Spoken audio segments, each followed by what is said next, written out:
1914년 6월의 뜨거운 오후, 사라예보의 거리에서 단 한 발의 총성이 전 세계를 지옥으로 끌어넣었습니다.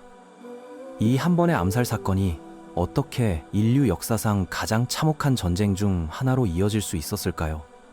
답은 간단합니다. 당시 유럽은 이미 화약고 같은 상황이었거든요.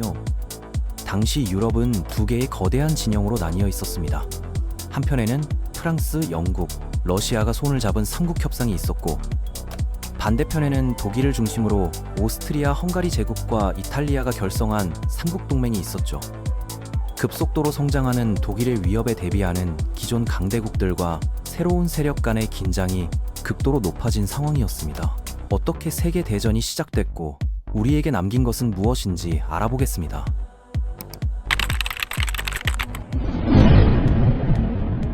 그런데 6월 28일 운명의 날이 찾아왔습니다.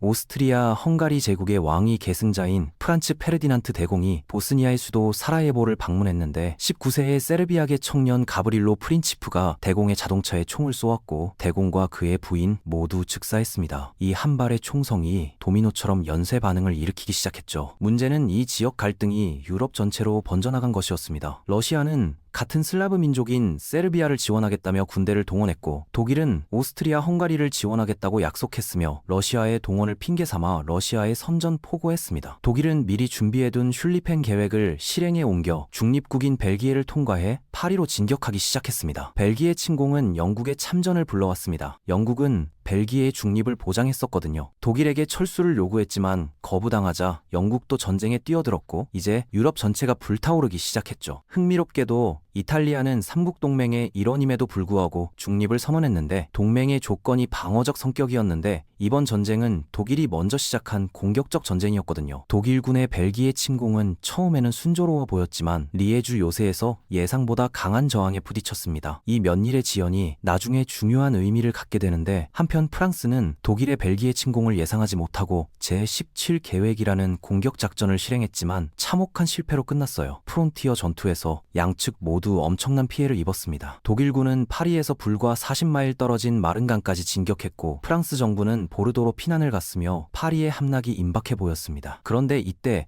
기적이 일어났죠. 연합군이 마른강에서 필사적인 반격을 가해 독일군을 밀어냈는데, 이 마른강 전투는 독일의 빠른 승리 계획을 좌절시킨 결정적 순간이었습니다. 이제 양측은 서로를 우회하려는 바다로의 경주를 시작했습니다. 북쪽 끝까지 올라가며 서로의 측면을 치려고 했던 거죠. 이 과정에서 벨기에의 이프르에서 치열한 전투가 벌어졌는데, 독일군의 마지막 돌파 시도를 연합군이 간신히 막아냈어요. 그 결과 양측은 더 이상 기동전을 할 수 없게 되었고, 영국 해협에서 스위스 국경까지 550km에 이르는 참호선을 구축하기 시작했습니다. 바다에서는 영국이 압도적 우위를 점하고 있었습니다.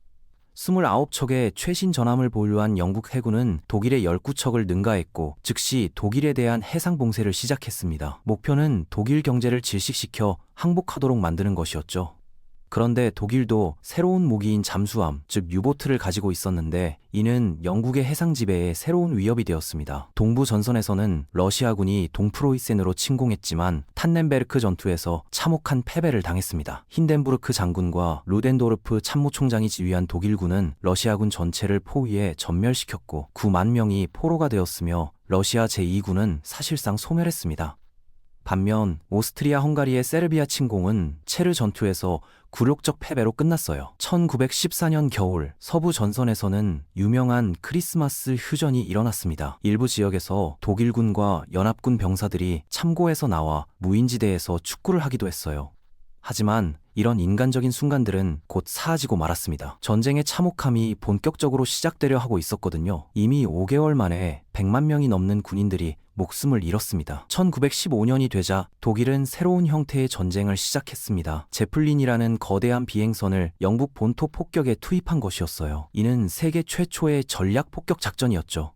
바다에서는 영국의 해상 봉쇄가 효과를 발휘하자 독일도 자체적인 봉쇄로 맞섰는데, 영국 제도 주변 해역을 전쟁 지역으로 선언하고 유보트가 경고 없이 연합국 상선을 공격하겠다고 발표했습니다. 영국과 프랑스는 새로운 전략을 시도했습니다. 터키의 수도 콘스탄티노플을 위협하기 위해 다르다넬스 해협에 함대를 파견한 것이었는데, 세 척의 전함이 기뢰에 침몰하고 세 척이 더 손상되면서 해상 공격은 취소되었습니다. 대신 갈리폴리 반도에 지상군을 상륙시키기로 했지만 호주와 뉴질랜드 연합군단을 포함한 연합군은 즉시 격렬한 터키군의 저항에 부딪혔어요. 갈리폴리 상륙 전날 오스만 제국은 끔찍한 일을 시작했습니다. 아르메니아인들을 체계적으로 추방하고 학살하기 시작한 것이에요. 터키는 이들이 적국을 지원한다고 의심했는데 수십만 명의 남녀노소가 시리아 사막으로 강제 이송되어 죽음을 맞았습니다. 전체적으로 100만 명 이상의 아르메니아인이 목숨을 잃었는데 연합국은 이를 인류와 문명에 대한 범죄라고 비난했어요. 동부 전선에서는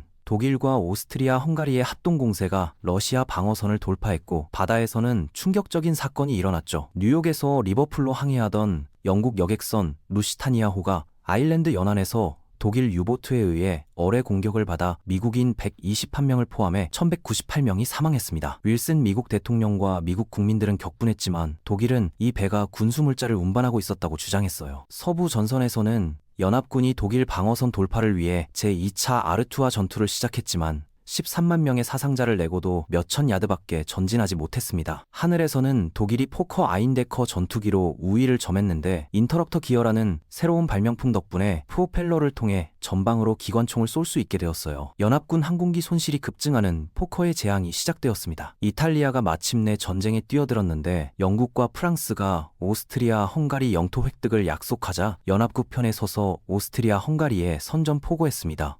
이탈리아군은 이손초 강을 따라 첫 공격을 시도했지만 막대한 손실을 입고 격퇴되었어요. 한편 동부 전선에서는 러시아가 위기에 처해 폴란드를 포기하고 전면 후퇴를 시작했으며 8월 5일 독일군이 바르샤바에 입성했습니다. 1915년은 연합군에게 실망스러운 해였습니다. 뚜렷한 성과 없이 막대한 손실만 입었거든요.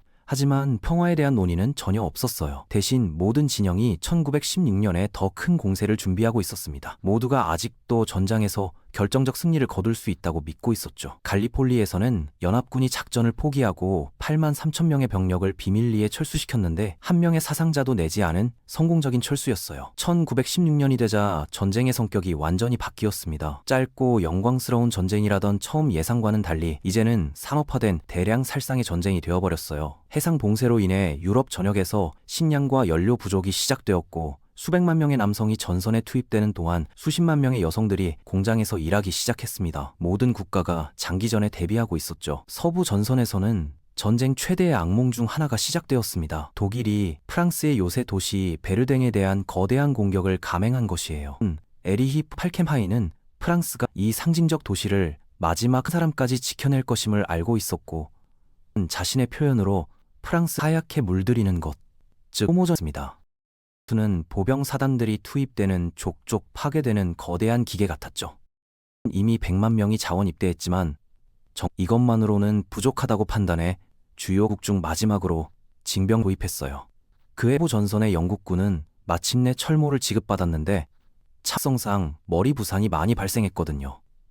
독일의 슈탈 헬름, 프랑스의 아드리앙 헤멧, 영국의 마크1 강철 헬멧이 포탄 파편으로부터 제한적이나마 보호 기능을 제공했습니다. 동부 전선에서 러시아는 베르댕의 프랑스를 돕기 위해 나로크 호수 근처에서 공격을 시작했지만 참혹한 실패로 끝났습니다. 10만 명의 러시아인 사상자가 발생했고 베르댕에서 독일군을 우회시키는데도 실패했어요. 더블린에서는 아일랜드 공화주의자들이 영국 지배에 맞서 무장봉기를 일으켰는데 부활절 봉기라고 불리는 이 반란은 6일간의 시가전 끝에 진압되었습니다. 1916년 여름, 연합군은 동부와 서부에서 중앙동맹국에 대한 대규모 동시공세를 계획했습니다. 러시아의 알렉세이 브루실로프 장군이 먼저 공격을 시작했는데 기습 요소를 잘 유지한 그의 군대는 적진을 뚫고 어떤 곳에서는 100km를 전진하며 20만 명을 포로로 잡았습니다. 비용이 많이 들었지만 이 눈부신 공격은 중앙동맹국들이 다른 전선에서 군대를 재배치하게 만드는 목표를 달성했어요. 서부 전선에서 영국과 프랑스가 주요 여름 공세인 솜 전투를 시작했습니다. 돌파에 대한 희망이 높았지만 첫날은 완전한 재앙이었어요. 긴 포격이 독일 방어를 무력화시키지 못했고 영국 보병들이 무인지대로 진격하다가 기관총 사격에 베어졌습니다. 몇 시간 만에 영국군은 5만 7천 명의 사상자를 냈고 그중 3분의 1이 전사했어요. 영국군 역사상 최악의 하루였습니다. 솜 전투에서는 영국이 교착 상태를 뚫을 새로운 무기인 탱크를 처음 사용했습니다. 플레르스 마을 근처에서 소개된 이 새로운 무기는 약간의 성공을 거두었지만 수량이 너무 적고 기계적 결함이 많아서 실질적 영향은 미칠 수 없었어요. 솜 전투는 가을 비와 진흙 속에서 끝났는데 연합군은 60만 명의 사상자를 내고 16km를 전진했으며 독일 손실은 약 45만 명이었습니다. 팔케나인 장군이 마침내 베르댕에서 공격을 중단했습니다. 프랑스군은 니벨 장군의 그들은 지나가지 못할 것이다 라는 약속을 지켰지만 승리의 대가는 끔찍했어요. 36만 5천 명의 사상자가 발생했고 독일도 거의 비슷한 손실을 입었습니다. 베르댕은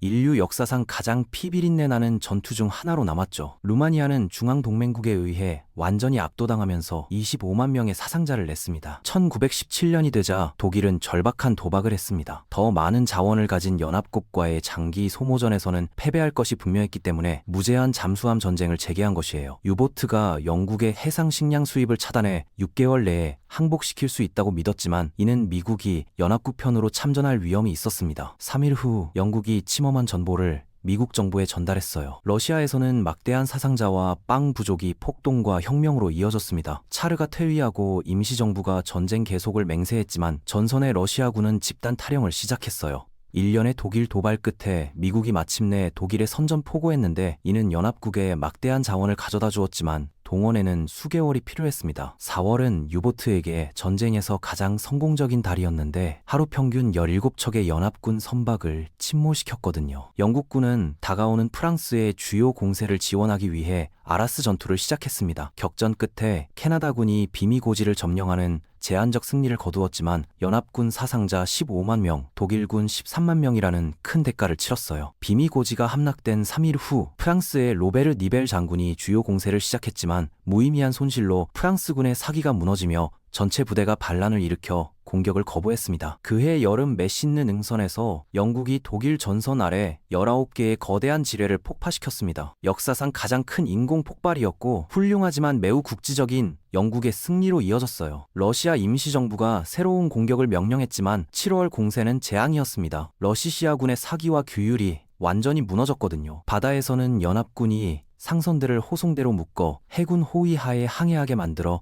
유보트 전쟁의 흐름을 바꾸었습니다. 벨기에에서 영국군은 1917년의 주요 공세인 제3차 이프르 전투를 시작했습니다. 파스샹달로 기억될 이 전투는 무거운 포격과 비, 파괴된 관계시설로 인해 전장이 진흙바다로 변했어요. 공격이 중단되었을 때 영국군은 24만 명, 독일군은 20만 명의 상자를 냈습니다.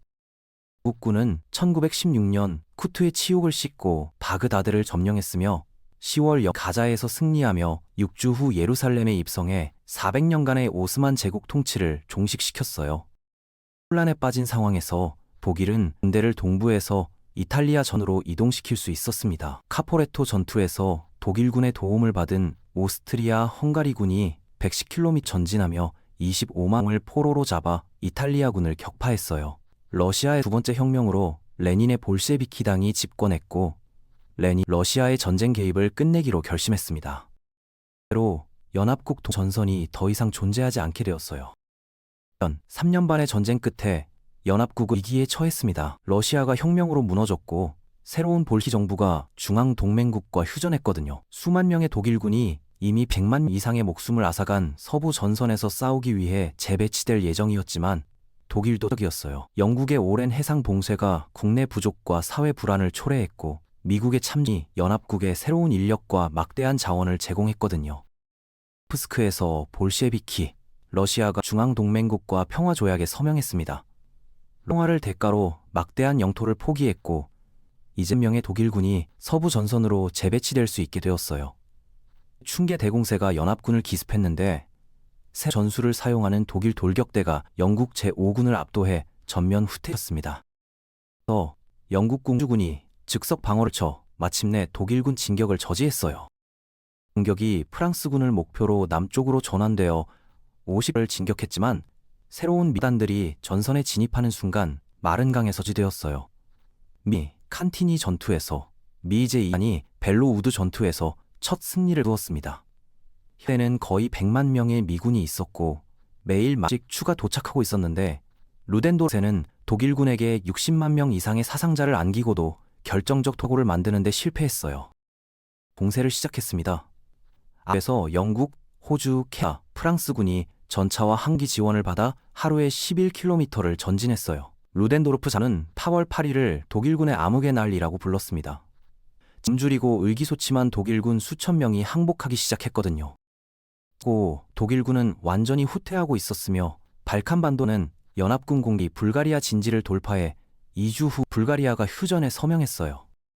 그래서 포시 원수가 총공격을 명령했습니다. 영국, 프랑스 국군이 독일의 방어선인 힌덴부르크 선에 도달해 이를 돌파했어요. 루덴도르프가 카이저에게 군사 상황이 절망적이며 독일이 휴전을 추구해야 한다고 알렸고, 독일이 미국 대통령에게 요청을 보내자 위스는 급가로 독일이 모든 영지에서 철수하고 황제의 퇴위를 요구했습니다.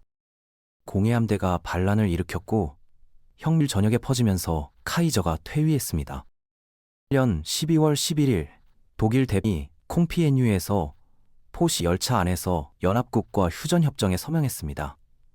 오전 11시에 발효되었지만 전투는 마지막 순간까지 계속되었어요. 미국 일병 헨리 군터가 10시 59분에 독일 기관총을 돌격하다 사망했는데 그는 제1차 세계대전에서 전사한 마지막 군인으로 여겨집니다. 파리 평화회의에서 서명된 베르사유 조약은 독일에 가혹한 조건을 부과했습니다. 유럽 경계가 다시 그어졌습니다. 폴란드가 100년의 외국 지배 후 다시 등장했고, 오스트리아, 헝가리, 체코슬로바키아, 유고슬라비아, 확대된 루마니아가 오스트리아 헝가리 제국의 잿더미에서 나타났어요. 오스만 제국이 해체되면서 대부분 유럽의 지배를 받는 새로운 국가들이 중동에 만들어졌습니다. 제1차 세계대전은 참전 군인의 8분의 1인 950만 명의 목숨을 앗아갔고 2100만 명이 부상당했으며 민간인 700만 명도 목숨을 잃었어요. 그렇게 1차 세계대전은 근대 세계 질서의 붕괴와 새로운 국제 질서의 출발점이 되었어요.